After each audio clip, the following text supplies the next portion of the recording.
Thank you for joining us for today's webinar, which is sponsored by Harvest Pillar. Today's topic is on how excessive heat and sun exposure can damage grape quality, as well as how different canopy solutions can mitigate for that damage. We have Dr. Marigliano with us, who's going to tell us about her research on the topic. And while this webinar is pre-recorded, the speakers are with us in the live chat. So if you have questions at any point along the way, just put them into the live chat and they'll answer them there as we go along. Now with that, I'm going to kick it over to George to get us started. Thanks so much for that introduction, Kim. Today we'll be discussing with you how you can maximize the resiliency of your vineyard. The way that we'll be discussing this is by having heat protection to enhance your grape quality and boost profitability. This heat protection is done through shade canopy structures to prevent extreme heat and harmful UV rays. Now we'll take a second and introduce the team that'll be presenting today. I'm George Kahajas, the Director of Product Management for Jensen Precast. I've been heavily involved the last couple years in releasing our product Harvest Pillar, which is great for shade canopy solutions that we'll be discussing today. Dr. Lauren Marigliano will be discussing the research she did while at UC Davis, getting her Ph.D. in horticulture and agronomy. She also attended Cornell University for her undergrad and is currently the assistant viticulturist at Silverado Farming.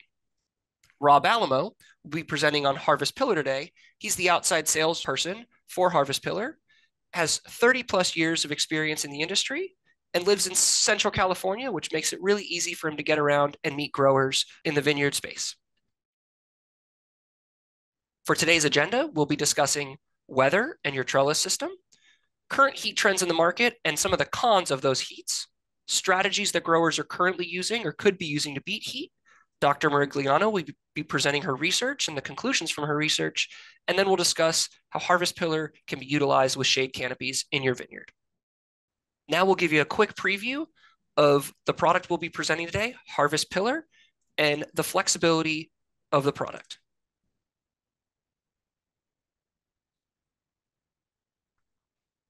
When it comes to your trellis and weather, we know that there can be a lot of impacts weather can have on the trellis. One aspect with weather that impacts your trellis is moisture. The current products that are on the market, like wood and steel, don't stand up well to moisture as they rot or rust over time, which can really damage the posts and impact the strength and stability of your trellis. Additionally, when that moisture causes lack of stability in your trellis, wind can become a big factor and cause trellises to get knocked over or cause damage to trellises. Dr. Marigliano will be discussing today how heat and ultraviolet rays play into your trellis and using the trellis to shade to prevent heat and ultraviolet rays from damaging your crop. Here you can see some headlines showcasing how much heat is impacting the U.S. agricultural market, especially in Northern California and Oregon. In Napa and Santa Rosa, we had record highs in September of 22 of 115 degrees Fahrenheit. In 2024, we had the hottest recorded summer in California history. And just this month, in October of 2024, the National Weather Service issued a heat advisory for Napa County. Now, Dr. Marigliano will be discussing how heat hurts your grapes. Thanks, George. So as someone who works in the Napa wine industry, I firsthand know that winemakers will really prefer that their grapes come into the winery not with a dehydrated, shriveled, raisined appearance. So what's happening is when we have heat events in throughout the summer, there is this two things that happen. There's sunburn and dehydration. Dehydration is the shriveling effect that you see and the raisioning effect. And sunburn is when the UV rays from the sun actually cause a burn that looks like alligator scarring on the skin of the berries. And winemakers have mentioned that this can put an off aroma, an off flavor in the wine if that fruit is used in the winemaking process. Additionally, when we have this dehydration impact, there's the berries have high sugar concentration, and all of the acidity is degraded. So when it comes to winemaking, you'll have wines that have a higher alcohol, but less acid to balance the alcohol. Finally, not only are there impacts to the berries themselves, but the whole vine will start to show symptoms of water stress, which appears initially as the yellowing of the basal leaves of the canopy. And overall, this can cause yield losses over time. So when we think about strategies to combat heat, a lot of growers are already aware of some of these strategies, things like using misters to cool the air around the grapes, advanced irrigation when we know heat waves are coming through to prep the ground to prevent dehydration. There's also potential to use different grape variations that are more resistant to the high heat. There are products on the market like sunscreens that allow you to protect your crop from the sun and the damage it can cause. And some growers are using strategic canopy management to allow sun exposure when it's the cooler parts of the day, but prevent sun exposure during the hot times of day. What we'll be discussing is the last method of combating heat, which is shade canopies and how they can be used to prevent heat. Dr. Marigliano will now be discussing the results of her Ph.D. and research that she did while at UC Davis. Okay, so my PhD dissertation focused on how do we mitigate the effects of climate change on the grapevine using this artificial overhead shade structure. So basically, we can see that the climate is changing, and we wanted to be able to selectively block certain parts of the solar radiation that we receive from the sun. So solar radiation comes in three different categories. We have about 50% of the light coming from the sun is visible light, and that is what the vine uses to photosynthesize and ripen the fruit. The other 47% is infrared, which is the heat that comes from the sun, and about 2.5% is UV light. And UV light is particularly damaging because that is the light that is causing the sunburn on the berries. We mentioned this a little bit earlier, but there are some high temperature impacts to grape clusters. When you get shriveling, you will have a yield loss. You might have a smaller berry size if the heat impact happens early in the season and there is a water deficit. You also may have crop failure if you have high temperatures right around bloom, and that is when the flowers are developing for this year, but also the buds are developing for the following year. So you may not have a return crop in the following year. Additionally, there are increases in water requirements. So the vine is more stressed. We need to apply more water, and that can be a concern if water is limited as well. So to combat some of these negative impacts, artificial shading has been looked at across many different crops, including blueberries, apples, and peaches. But a lot of times when we use certain types of shading in these systems, we get negative impacts from the shading for crop production, such as we have a lower photosynthesis, we have less plant biomass, and as a result, there's sometimes issues with ripening the fruit. You'll have higher titratable acidity from that unripe fruit, and your total soluble solids, if you are looking and interested at that, could be potentially reduced. So my study looked at using these solid overhead plastics to basically dim the sun. They act as a dimmer switch. So they're designed so that we can purposely select the parts of the sun that we want and the parts of the sun that we want to block. So we looked at three things. We looked at how do the vines grow underneath the shade films? Are there any impacts to photosynthesis and the ripening capacity of the vine? We looked at the impacts it had on the basically the flavor profile in resulting wines and the color of resulting wines. And we wanted to see how can this be applied in a vineyard system that is accessible to growers. Okay, so the first section was where we looked at the growth of the vine and the berry chemistry at harvest. And what we found before looking at any of that was we wanted to make sure that the shade tents were really effective in reducing temperature. So we want to make sure they were doing what they're intended to do. And the one date that really stands out to me, it's very easy to understand, is a heat wave event pre-veraison in 2020. And you can see early in the day, the control, which is your red line, had the coolest temperature. And actually underneath the shade netting, it was warmer. By the end of the day, around 6 and 7 o'clock at night, you can see that the control reached temperatures around, at its maximum, around 50 Celsius. And the shade films were much cooler. And the decrease was about 10 degrees Celsius in temperature. It just goes to show that the shading does impact your canopy temperature. And the interesting thing is it also holds the temperature overnight until the next morning, which is the effect we saw there. And it was important for us, after looking at temperature, to look at flavonoid degradation. So we looked at two different compounds, anthocyanins and flavanols. Anthocyanins are the color compounds in grapes, and flavanols are a UV sunscreen that the berry produces itself. And with more UV exposure, the berry produces more flavanols. The importance of them is that they co-pigment with anthocyanins and create stable wine color. But what was found was that from veraison to harvest, there was a degradation in anthocyanins in all of our treatments, but the concentration was higher of anthocyanins in all of our shade treatments compared to the control. This is because anthocyanins degrade under high temperatures. So we basically prevented degradation and also helped to maintain the biosynthesis of anthocyanins as well.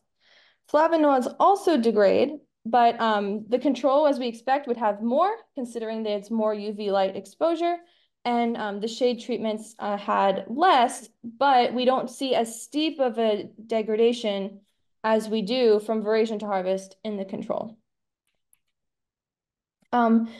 We looked at a specific flavanol called camphorol, and camphorol previously had been shown, if you track it over the course of the season, you have, and you look when it hits about 7%, you'll start to see the visual symptoms of heat stress, so sunburn and shriveling. So we can see the control reached 7% in 2020, whereas none of the shade films reached 7%. So we can say that we did not overexpose our shaded grapes. So for my conclusions, the first thing was, under this partial shading system that we had, there were higher concentrations of anthocyanins at harvest in the shaded treatments. The vines photosynthesized equally underneath the shade canopies and the control, so we didn't have any differences in the ripening capacity by shading. Lastly, D5 produced the optimal temperature and solar radiation conditions for berry flavanol content, and it also had 27% greater anthocyanin content compared to the control. So this was great. It was really wonderful to see that the shading had these results, but we wanted to make sure that the results we found in the field were directly transmissible through the winemaking process so that we produce a better quality wine. So once I did the fermentations and I looked at a bunch of different parameters that people are concerned about in wine, I found that the shade films modified the color and aroma profile, meaning that we had in the shade film wines a lower pH, which enhances wine stability. We had higher color intensity, higher polymeric pigments, which are the stable pigments in wine, higher anthocyanins, less flavanols, but that wasn't our super biggest concern. And we had more esters, which are the fruity aromas in wine, and less of these green aromas that you find with terpenes and norisopanoids. So lastly, we found that D4 wines demonstrated the most desirable and improved chemical profile. D4 was just one of the treatments, and we found that all of the shaded film wines were clustered on one side of the graph, and the controls are clustered on the other. And this is showing that they are distinctly different from each other. The farther away these treatments are from each other on the graph shows that they are distinctly different. So we found that D4 had positive qualities that were driven by differences in pH and differences in anthocyanins. which is what we intended. And when I did this with a group of about 100 wine professionals, we found that they were able to tell by taste and smell that the control was distinctly different from the shade treatments, and then they preferred the shaded wines. Thanks for explaining all of that about your research, Lauren. I know there's been some additional research that's either been done or conclusions that you felt could be explored more. Can you explain any research that's been done on, the shade canopy color and if it matters? Yes, so there has been research done on the color of the canopy, and generally I see out in the vineyards that people are using green and white canopies, shade cloth. And it's actually that black and blue, the darker colors, are more effective at shading. And it's very similar if you were to go out in the sun and use a black umbrella to shade yourself. It's just more effective. That makes sense. What about when it comes to evapotranspiration concerns? Does shade canopy help with that or hurt? It does help. You would expect that if you're lowering the temperature underneath the shade canopies, you would have less water loss from your plants and also the soil around it. Additionally, there is some benefit to reducing airflow because a lot of evaporative loss comes from airflow as well. Yeah, I think from the conversations we've had, it was about 30% less water. Is that accurate? Yeah, when I did this, I did track evapotranspiration losses, and I found that there was a 30% less water lost by using the shade canopies. Wow, that's great. Definitely less costs there.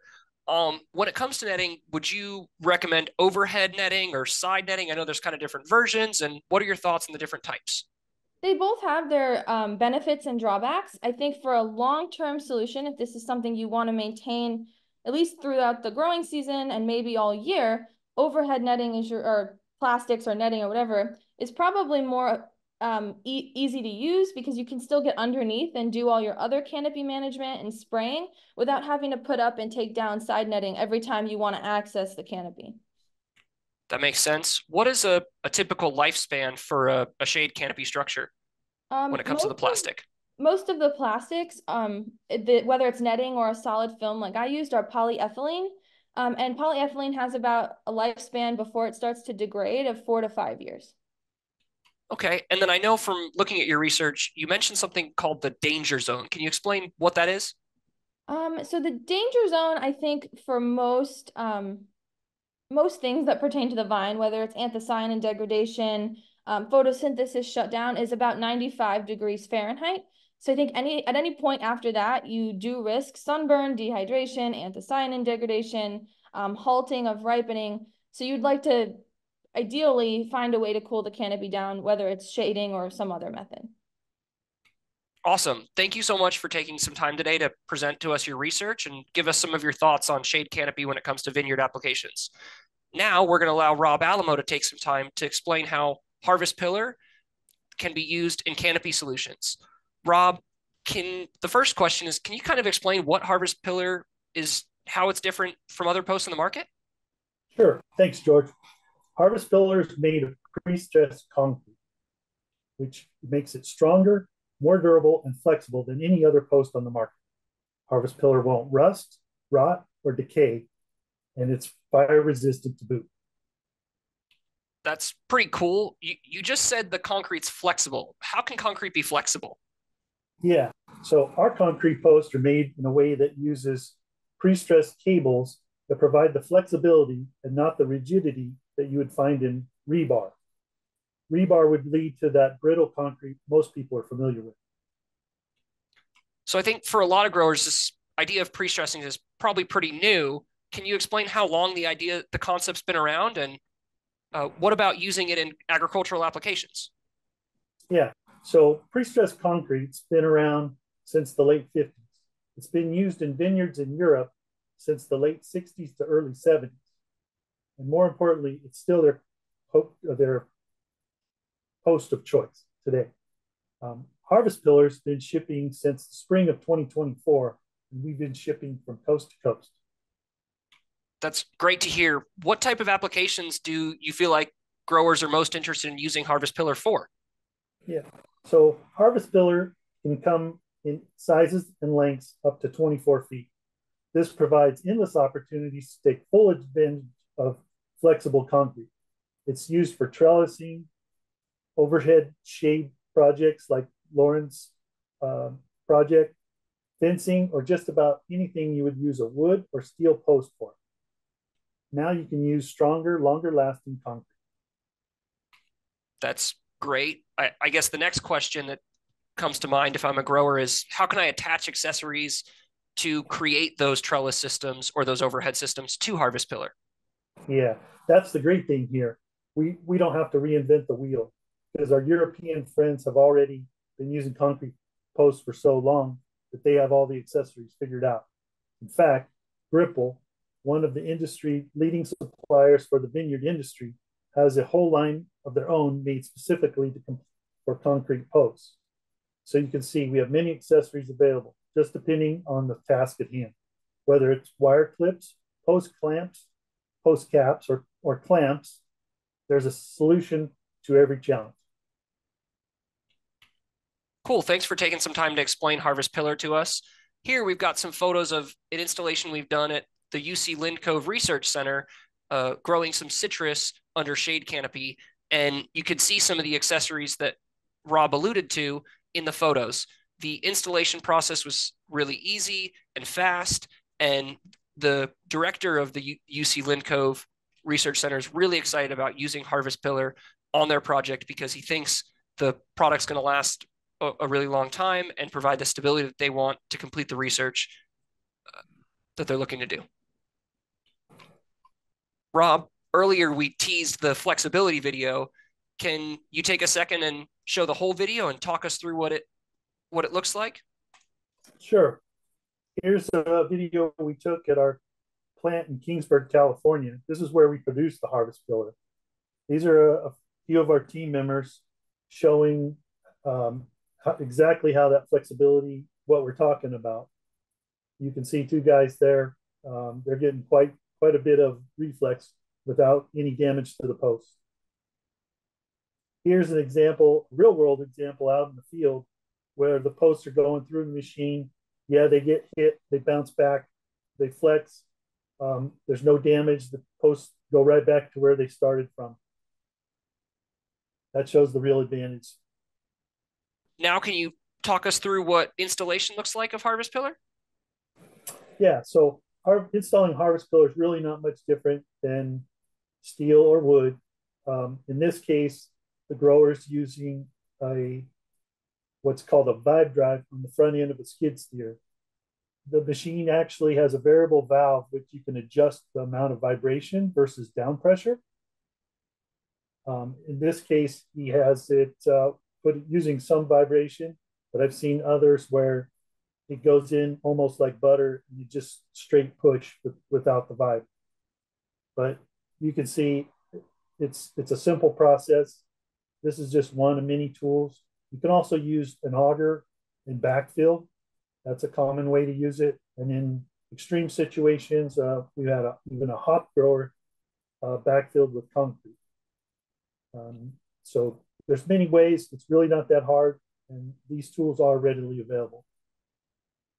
Cool. Thanks for explaining all that, Rob. Thank you to Dr. Marigliano for showcasing her research and explaining to us how shade canopies can really be useful in the vineyard industry and help increase the quality and profitability of grapes. If anyone is interested in learning more, please feel free to email us at harvestpillar@jensenprecast.com. Call us at the number listed below, or if you'd just like to do some research yourself or get a quote, you can go to harvestpillar.com. A couple things we did want to make sure we highlighted are that Harvest Pillar trellis posts come with a lifetime warranty, and that we are currently in October of 2024 offering a price match against wood and steel posts for Harvest Pillar. If you'd like to contact Dr. Marigliano, please email us at harvestpillar@jensenprecast.com and we'll get you in contact with her.